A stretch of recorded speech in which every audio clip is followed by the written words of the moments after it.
Nekatere zgodbe se zdijo jasne, dokler jih ne začnemo poslušati natančneje. Delo Ubili smo Stelo avstrijske pisateljice Marlene Haushofer nas postavi v prostor, kjer se resnica ne razkrije naenkrat, temveč se lomi med glasovi, spomini, tišinami. Počasi, skoraj neopazno nas potegne v svet, kjer meje med nedolžnostjo, krivdo in odgovornostjo niso več razločne. Kdo govori resnico? Kaj ostaja zamolčano? Kje se začne in konča posameznikova odgovornost? Je mogoče razumeti ali celo upravičiti dejanja, ki nas na prvi pogled odbijajo? In kaj pomeni kolektivna krivda? Knjiga Ubili smo Stelo je izšla pri književnem društvu Hiša poezije v prevodu Maruše Mugerli Lavrenčič, naše današnje gostje. Z njo se bom pogovarjala Tina Kozin.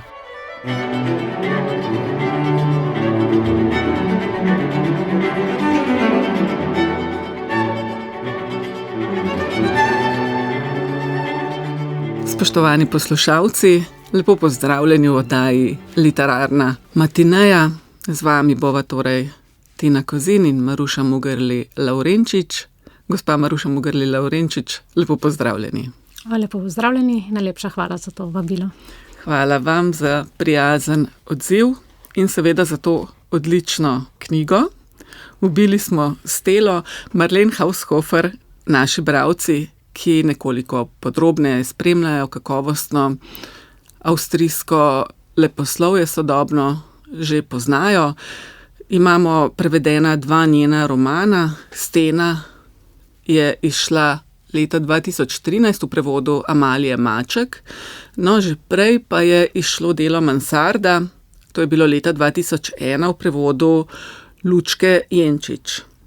Vseeno pa se mi zdi, da bi o tej veliki avtorici lahko rekli besedo 2 za tiste poslušalce, ki je še ne poznajo, pa bi začeli morda z vprašanjem, kdo je bila Marlene Haushofer in kam se uvršča v kanonu sodobne avstrijske književnosti.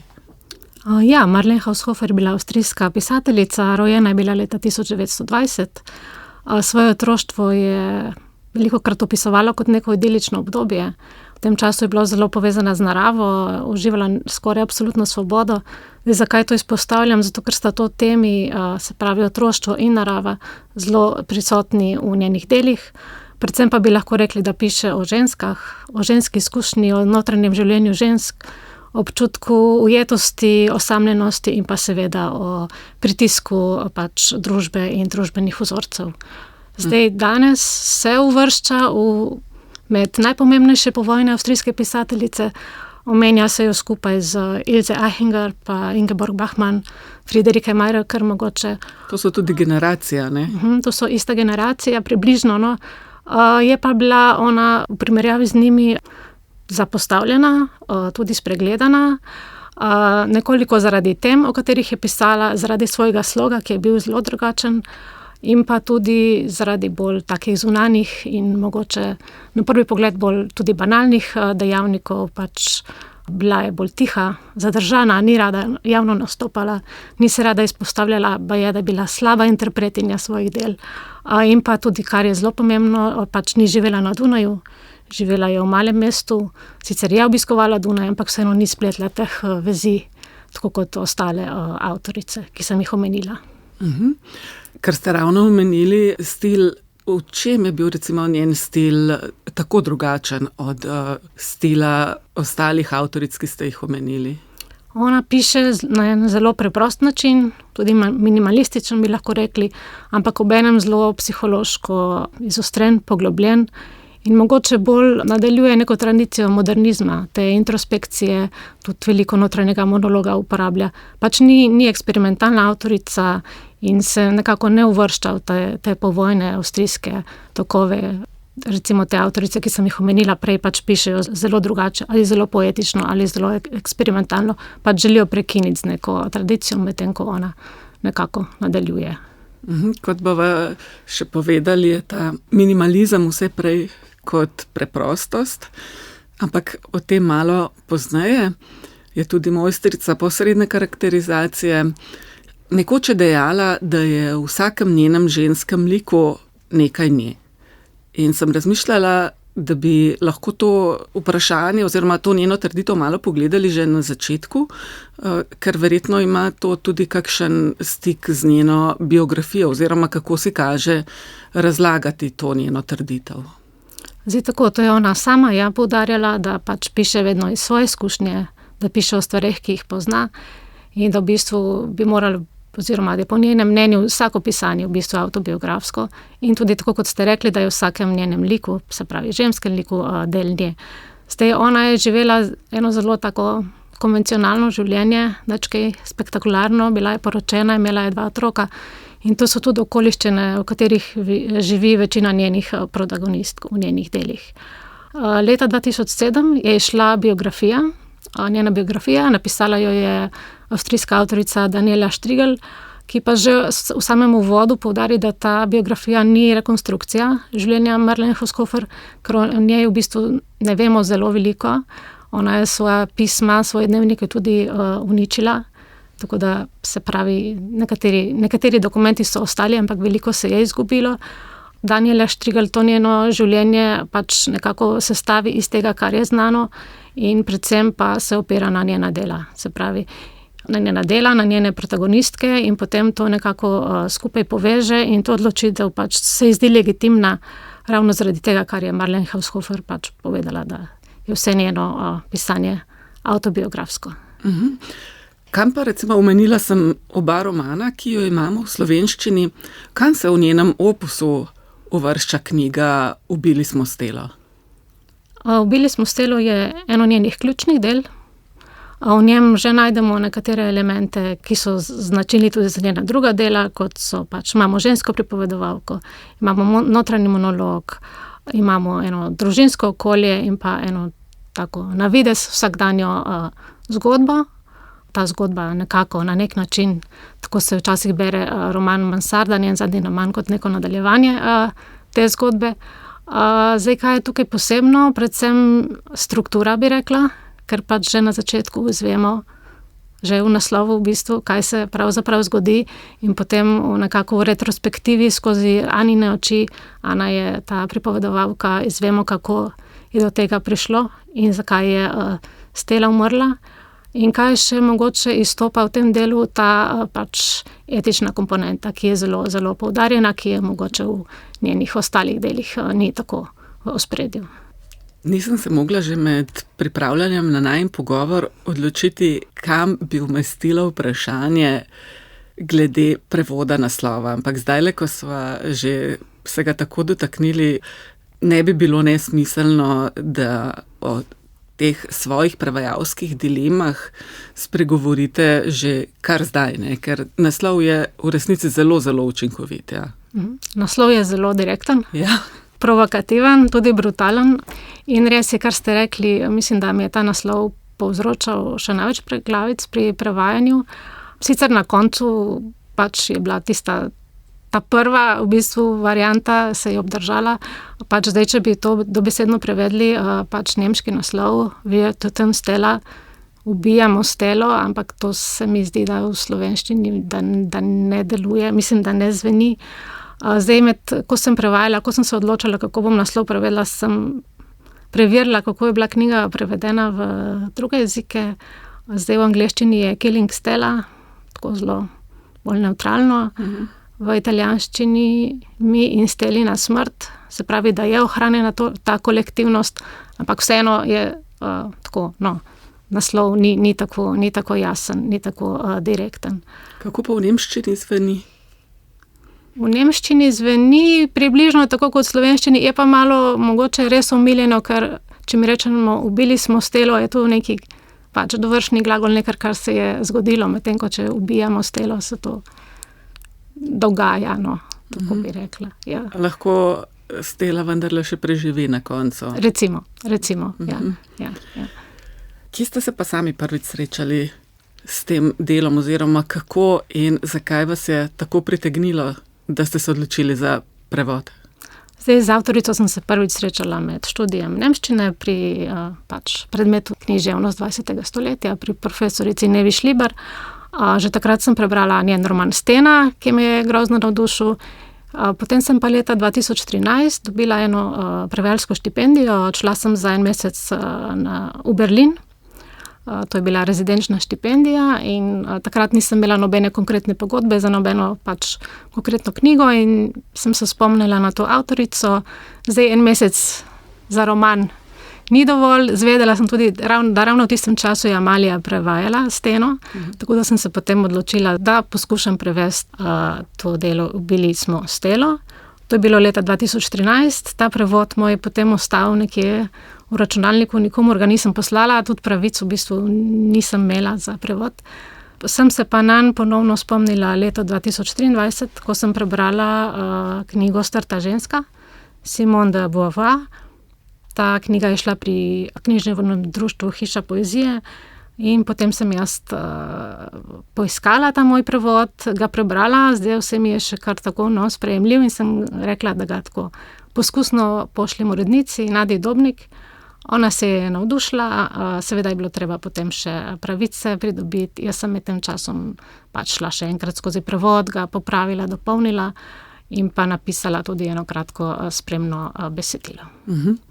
O kakšni knjigi pravzaprav govoriva zdaj?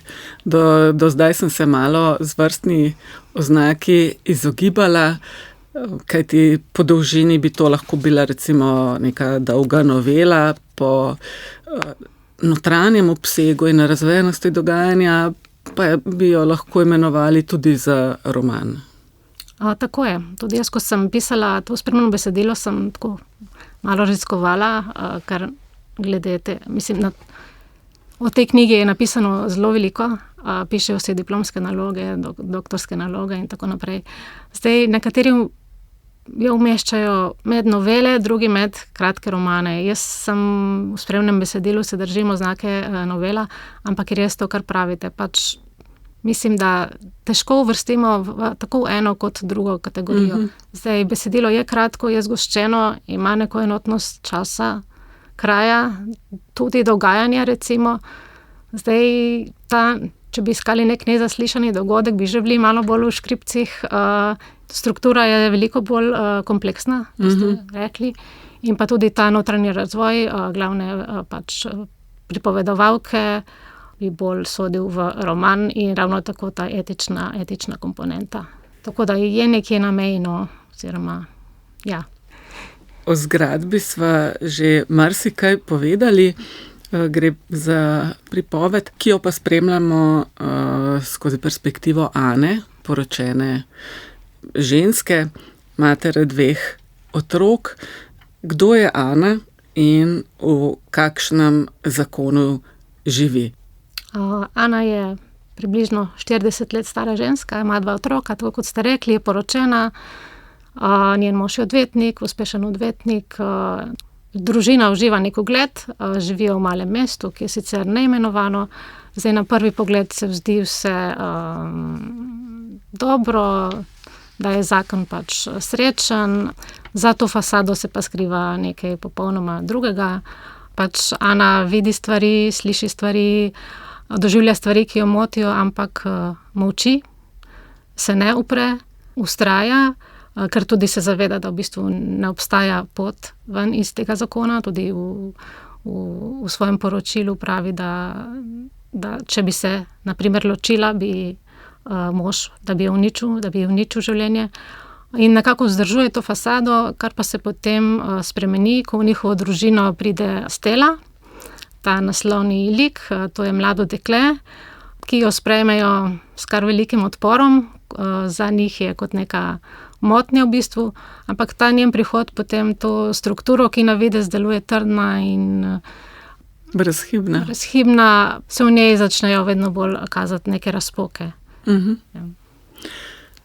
Kako tipična je Ana, če jo gledava z vidika takratnega časa? Mislim, kako tipična ženska, žena. Zdaj, to vas sprašujem tudi v mislih na to, da so Marlene Haushofer ponovno odkrile predstavnice feminističnega gibanja in z njimi je pravzaprav ona šele postala prepoznavna avtorica. Ne? To je bilo, mislim, da okoli 10 let po njeni smrti šele. Tako je, ja. Zdaj, Ana je tipična predstavnica žensk nekega meščanskega razreda. Vzgojena je bila v neki poslušnosti, pač tako, da ne išče konfliktov, se ne izpostavlja, sprejema pač to, kar se ji dogaja. Zdaj ne vem, koliko lahko vsebini, pač njen mož ima razne afere, ona to pač sprejema. Res je, kar ste rekli, odkrilo je šele feministično gibanje. V bistvu je bila njena vloga ženske v tistem času nekako vzdrževati neko harmonijo, tudi biti moralno središče družine, se pravi, da se ona ni uprla, da ni spregovorila, da ni posegla v dogajanje, je v bistvu bilo nekako naravno. In v bistvu tudi na nek način njena dolžnost. Se ona ni mogla narediti zdaj nekega škandala, ne, zaradi tega vsega, kar se je dogajalo. In mislim, da tudi takrat, ko je Delo nastalo, so knjigo brali bolj kot zgodbo o naivnem dekletu, se pravi o Steli, medtem ko potem feministično gibanje je začelo to Delo brati drugače kot zgodbo o Ani, o patriarhalnih vzorcih, o tihem nasilju, seveda tudi kot zgodbo o krivdi in odgovornosti in pa kot zgodbo o nevidni ženski. Kako pomembno je ravno z vidika tega, kar ste povedali, da spremljamo to pripoved prav z ženske perspektive?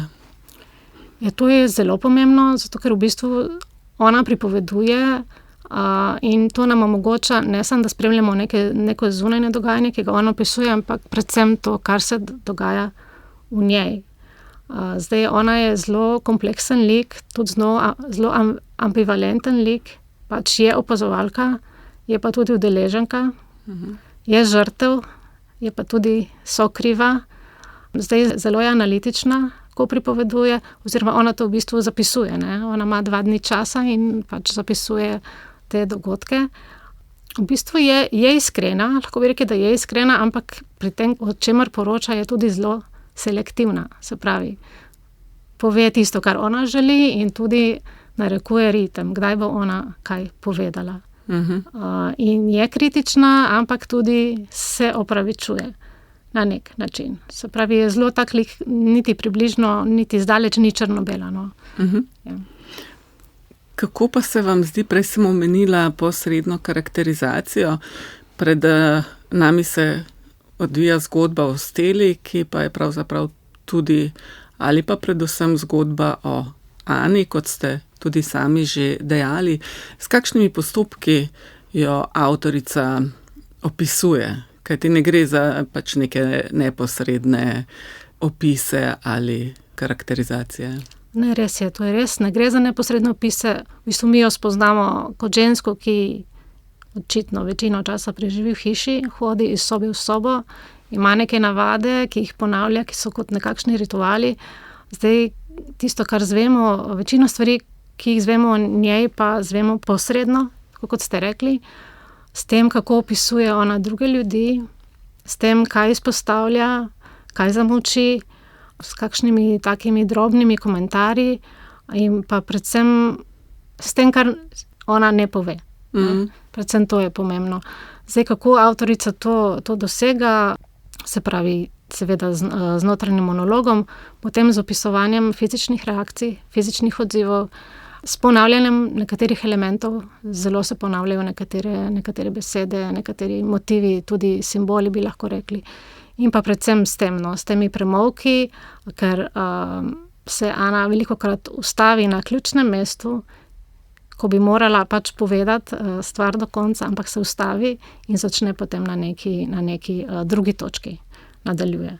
Tako da je zelo veliko mest v knjigi, ki so zelo tako nejasna. No, predlagam, da za ponazoritev in za kratek predah poslušamo odlomek iz romana, potem pa midve nadaljujeva pogovor.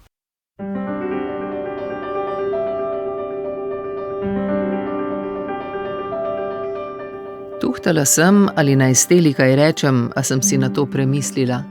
Med preoblačenjem bo tako ali tako sama opazila, ali pa je opazila že v predsobi. Očitno je bila tako utrujena, da ni mogla več vzravnano sedeti. Tudi ona je odšla v posteljo, jaz pa sem se spet posvetila knjigi. Richard je prišel domov čez kakšne 1/4. Bil je izjemno dobre volje. Čeprav je tako moder, vendarle obstaja kupica malenkosti, ki ga vsakič izdajo. Dobra volja in smeh pri njem pomenita, da je ali pil, ali pa prihaja od ženske. Tisti večer ni pil. Vohala sem njegovo sapo. Imel je velik tek in pojedel je več, kot je bilo po mojem mnenju zvečer primerno. Med jedjo mi je živahno pripovedoval o obravnavi, ki je prisostvoval dopoldan in na kateri je bil njegov klient oproščen. Zbuditi je hotel vtis, da je to razlog za njegovo dobro voljo. Vendar pa mene ni mogel prevarati, poznam dobro voljo po službenih uspehih, vedrost po moških večerih in prekipevajočo vzhičenost po ljubezenski pustolovščini, zmagoslavje samca, ki je osvojil samico. Vsakič, ko me poskuša zavesti, me prevzame nerazumljiv občutek sramu. Pri tem pa nisem jaz tista, ki bi se morala sramovati. Ampak ravno zaradi njegove brezsramnosti ostanem brez besed od sramu.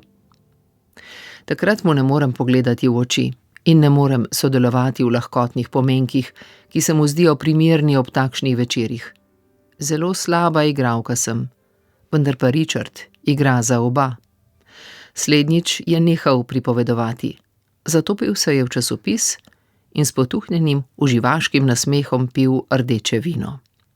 Odšla sem v posteljo in ko je prišel za mano, sem se pretvarjala, da spim. Obzirno je ugasnil luč in potisnil roko pod mojo odejo. Obležala je na moji rami in nisem se ganila. Njegova dlan je bila tako topla in živa. Še pred nekaj urami je božala tujo žensko, vendar pa se mi ni gnusila. Na Richardu ni nič takšnega, kar bi se ti lahko gnusilo. Če bi lahko udrinila vedenje o njegovi pravi naravi, najini sreči ne bi bilo nič na poti. In še danes me včasih prevzame želja, da bi vse pozabila in se zaupala njegovemu velikemu, močnemu telesu. Telesu, ki je ustvarjeno zato, da jemlje in daje naslado. Pod rahlim pritiskom njegove dlani me ni prevzel gnus, temveč strah, ki ga še kako dobro poznam. Strah pred površno ukročeno zverjo, ki se ob dobri krmi in oskrbi zadovolji s kratkimi nočnimi roparskimi pohodi, po katerih se med zadovoljnim predenjem vrne v svoj brlog. In ta žival je včasih pozabila pravočasno izbrisati sledi svojih roparskih pohodov. Takrat je dišala po tujem parfumu svojih žrtev in imela bel srajčni ovratnik, posejan s krvavo rdečimi madeži od rdečila. Seveda bi lahko pobegnila in s to mislijo sem se dolga leta tudi poigravala, vendar pa je v resnici nemogoče zbežati. Življenje z Richardom me je pokvarilo in naredilo neuporabno. Odkar vem, da obstajajo prijazni morilci, bi bilo vsako moje dejanje nesmiselno. Pravni zastopniki, ki vsak dan kršijo zakon, pogumni strahopetci in zvesti izdajalci. Izredna mešanica angelskega obraza in hudičeve grimase je zame že tako domača, da vsaka čista, neomadeževana podoba zgolj vzbudi moje najgloblje nezaupanje. Richard je zaspal. Njegova roka je še vedno ležala na meni, zdaj težka, neznosno težka in topla. Vstala sem in odšla v kuhinjo po kozarec vode. Ko sem šla mimo Stelinih vrat, sem zaslišala njeno ječanje. Obstala sem in prisluhnila. Stela je jokala. Ne tiho in zadržano, kot običajno jočejo odrasli, ker tako velevajo pravila spodobnosti, temveč divje in neobrzdano. Zvenelo je zelo grdo. Spomnila sem se madežev na njenem vratu. Nobenega dvoma ni bilo, Stela je zašla na kriva pota. Moja dolžnost bi bila, da jo posvarim, jo pregovorim ali vsaj potolažim. Storila nisem ničesar. Sovražim neobrzdane čustvene izbruhe.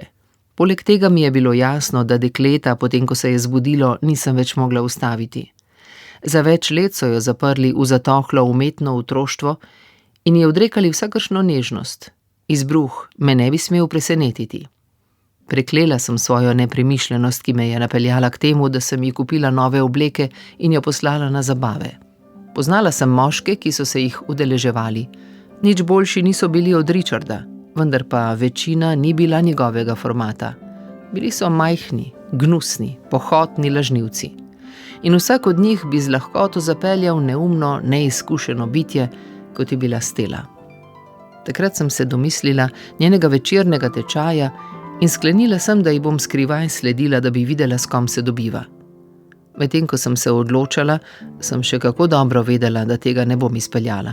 Vse skupaj je bilo preveč odvratno in bedno. Ko sem spet ležala v postelji, me je prešinilo, da Richard diši le po svoji vodici po britju. Ženska, s katero je bil, ni uporabljala parfuma.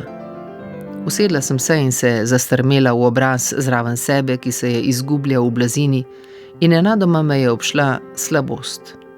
Padla sem v znak in nekaj sekund nisem občutila popolnoma nič. Ko sem spet lahko razmišljala, sem v temi iz nočne omarice vzela uspavalni prašek in popila kozarec vode. Kot že tolikokrat po noči sem imela občutek, da se je moji krhki stekleni steni približalo nekaj groznega. Tako zelo približalo, da sem lahko čutila dih in vonj.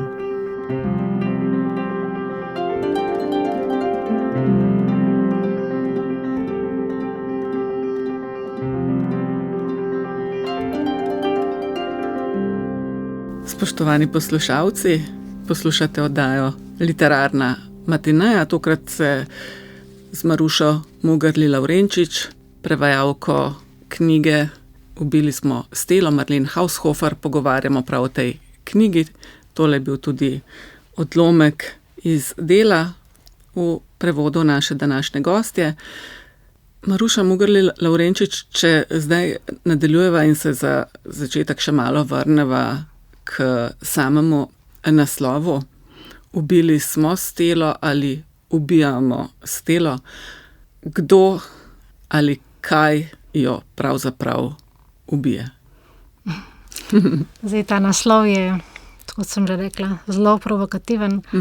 Seveda, ko beremo zgodbo, pač naletimo na nekatere krivce, na sokrivce, si ustvarimo neko sliko, seveda na koncu bi lahko rekli, da je kriva družba, da je kriv sistem, ki dopušča nasilje in te vzorce in jih ne pač kaznuje oziroma niti stvari ne izpostavi. Seveda pa se, vsaj po mojem mnenju, v knjigi najdemo tudi mi, bralci. Ker seveda to ni knjiga, ni delo, ne govori samo o Stellini zgodbi, ampak jo lahko beremo tudi veliko širše.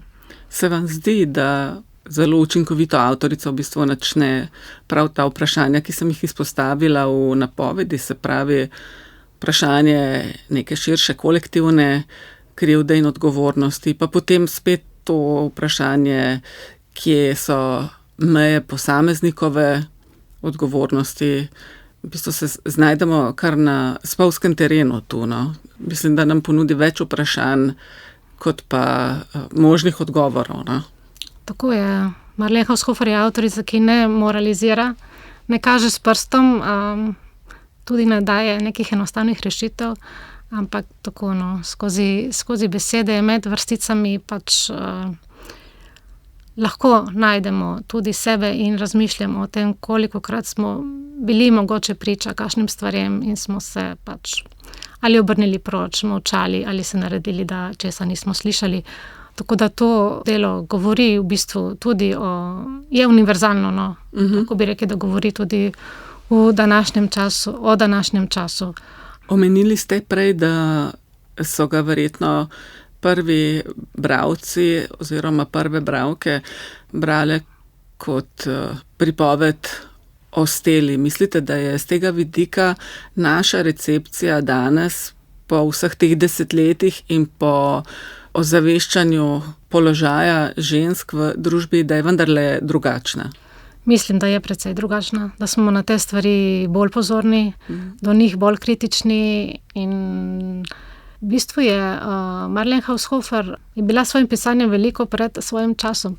Recimo o stvari, o katerih piše, v bistvu takrat za te stvari sploh še ni obstajal jezik. Jezik imamo zdaj. Recimo, lahko bi rekli, da govori to delo o nekih toksičnih odnosih, pa manipulacijah. Nenazadnje tudi o anksioznosti, tako kot sem jaz njo brala, no, ko govori o nekih telesnih reakcijah, pač samo takrat te izrazi v bistvu še niso obstajali, v bistvu se o tem niti ni govorilo. Trenutno je pa to zelo, zelo prisotno in pač smo zato tudi veliko bolj pozorni na te stvari, ko na nje naletimo. Je pa treba povedati, da je Marlene Haushofer ne da je ustvarjala v popolnoma praznem prostoru, ampak ni imela nekega v bistvu zaledja. Ona sicer je brala drugi spol, Simone de Beauvoir, to obstajajo pač dokazi, so našli to knjigo, ki je kazala tudi sledove uporabe, ampak drugače pa, če primerjamo recimo njo z avtoricami, ki ustvarjajo danes in pišejo o teh podobnih temah, pišejo v nekem sistemu, za njimi je teorija, imajo literarne festivale, revije, medtem ko Marlene Haushofer je bila v bistvu, lahko bi rekli, tudi sama v tem. Brez jezika, kot ste tudi poudarili, in očitno je bila zelo lucidna in ozaveščena opazovalka tudi, kajti vsa ta dejanja, ki govorijo o anksioznosti, tudi kot ste rekli, bi pri marsikom lahko ostala neopažena, glede na to, da pač to še ni bila stvar družbene razprave takrat. Ne.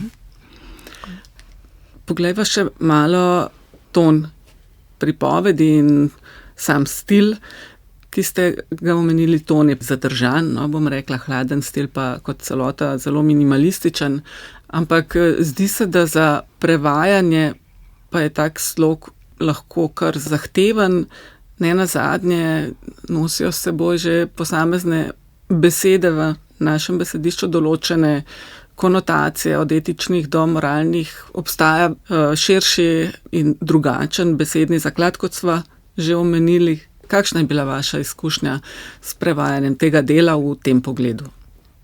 Ja, rekli ste, da je njeno pisanje hladno, to drži, ampak ni pa prazno. Ne. Rekli ste, da je zadržano, ampak ni ravnodušno.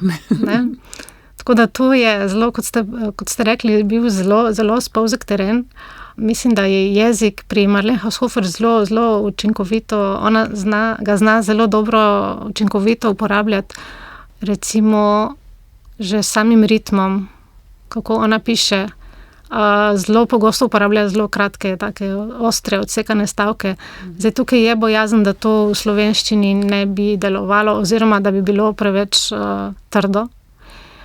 Ampak ta ritem se mi zdi, da je ona uporablja kot nek psihološki indikator. Se pravi, ko je Ana mirna, so stavki daljši, je pisanje bolj tekoče. Ko je vznemirjena, se začnejo stavki lomiti. In potem, ko pride do te bolečine, se jezik nekako skrči.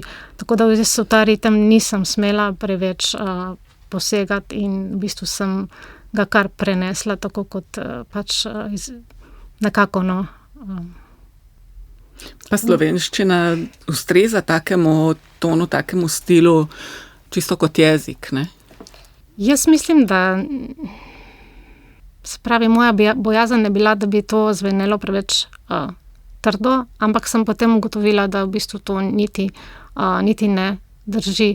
Zdaj, kaj je bil še problem pri prevajanju? Ona piše, tako, kar sva že rekli večkrat, da piše zelo preprosto, uporablja neke nevtralne izraze, tako da ta prevod nisem ga smela literarizirati v navednicah, se pravi, če ona uporabi eno nevtralen izraz, nisem smela jaz nekega bolj emocionalno nabitega izraza uporabiti. Predvsem pa so pomembne te tišine, te premolki, se pravi, da jaz nisem smela stvari preveč razlagati, se pravi, prevod ne sme biti moja interpretacija, seveda vsak prevod je prevajalčeva interpretacija, mimo tega ne moremo, ampak vseeno se je treba čim bolj držati pač izvirnika, se pravi ne razlagati stvari, če jih ona ni razložila. Se mi zdi, da je pri njej tako vsaka beseda na tehnici, da ves čas hodiš po nekem robu in moraš paziti, da ne padeš ali na eno ali na drugo stran. Ker se mi zdi, da vsaka premočna beseda, ne vem, vsak preveč ekspliciten glagol, vsak preveč emocionalen pridevnik bi to krhko strukturo nekako porušilo. Se strinjam. Maruša Mugerli Lavrenčič, da ne bova o delu povedali preveč, bi vas zdaj samo še vprašala, kaj bi želeli kot prva in verjetno ena najbolj poglobljenih bralk te knjige, kaj bi želeli bralcu, bralki, da ostane v njem po branju, ko zapre knjigo? Jaz mislim, da predvsem to vprašanje osebne odgovornosti, se pravi meje med krivdo, neko neposredno krivdo in pa med neko soodgovornostjo. Se mi zdi, da ona to tako lepo prikaže v svoji knjigi. Zdaj nekako sva ostajali na nivoju zgodbe, zdaj to delo se lahko bere tudi na kateri drugi način. Ne smemo pozabiti na to, kdaj je delo nastalo. Se pravi, nastalo je po vojni in da je bila Marlene Haushofer avstrijska pisateljica. Tako da lahko beremo Ano tudi kot v bistvu, kot da ona predstavlja Avstrijo, se pravi njeno vlogo v vojni in predvsem njeno vlogo Avstrije po vojni, se pravi ta molk, igranje žrtve, prelaganje odgovornosti na druge in pa predvsem tudi to grajenje nove identitete nekako na pozabi. Tudi Ana prav v delu pravi, da ona to piše zato, da bo lahko pozabila in potem spet živela tisto svoje staro življenje odprej. Pa mislite, da je to mogoče, če sklepava seveda po knjigi in očitno travmatični izkušnji? Jaz mislim, da ne. Če ne drugega, tudi zaradi tega, ker so se tudi razmerja v družini spremenila, zaradi vsega tega, kar se je dogajalo. Tu imamo v mislih predvsem njen odnos s sinom, starejšim sinom, najstnikom, ki pač je na meji odraslosti in je pač marsikaj videl, tudi že pred njo videl in razumel. No, imela sem tudi vprašanje pripravljeno, pa potem sem ga odrinila, ker nam je tako lepo tekel pogovor. Ja, namreč prav to, ali lahko razumemo to zgodbo tudi o širši kolektivni odgovornosti, ne samo Avstrije, morda kar tudi Evrope. Seveda, tudi Evrope in seveda ne smemo se omejiti na čas, v katerem je bila zgodba napisana. To lahko zelo brez težav prestavimo tudi v današnji čas in v bistvu v naše življenje, v to, kar se dogaja okoli nas zdaj trenutno, in mislim, da ta kolektivni naslov to še bolj poudari. V bistvu so zdaj prišli do tega, ne, da odpira knjiga z vsakim letom, z vsakim obdobjem več vprašanj, kar verjetno govori zgolj samo o njeni kakovosti, ne. In tej izraziti večplastnosti, ki je na prvi pogled ne bi pripisali tako drobnemu in minimalistično napisanemu delu, ne. Tako je. Zdaj, knjiga je bila, ko je šla, označena kot zgodba o gospodinji, ne. Mislim, da je veliko več kot to. Zanimivo je tudi to, da se še zdaj ta knjiga prevaja v jezike, v katere pač še ni bila prevedena. Tako da ja, je zelo, zelo aktualna, čeprav je nastala pred 70 leti. Tako. Ja. Povabila bom poslušalce k branju. Vam, gospa Maruša Mugerli Lavrenčič, pa se zahvaljujem za ta zanimiv pogovor in vam čestitam za res odlično prevedeno delo. Najlepša hvala.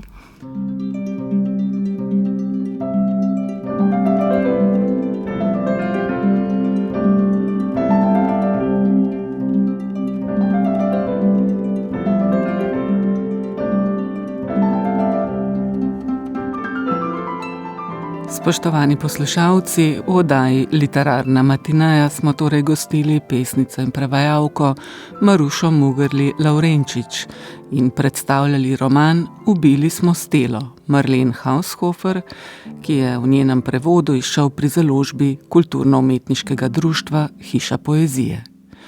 Izbrani odlomek iz romana ste poslušali v interpretaciji Maje Mol. Z Marušo Mugerli Lavrenčič sem se pogovarjala Tina Kozin, za tehnični del oddaje pa je skrbel Matija Narobe.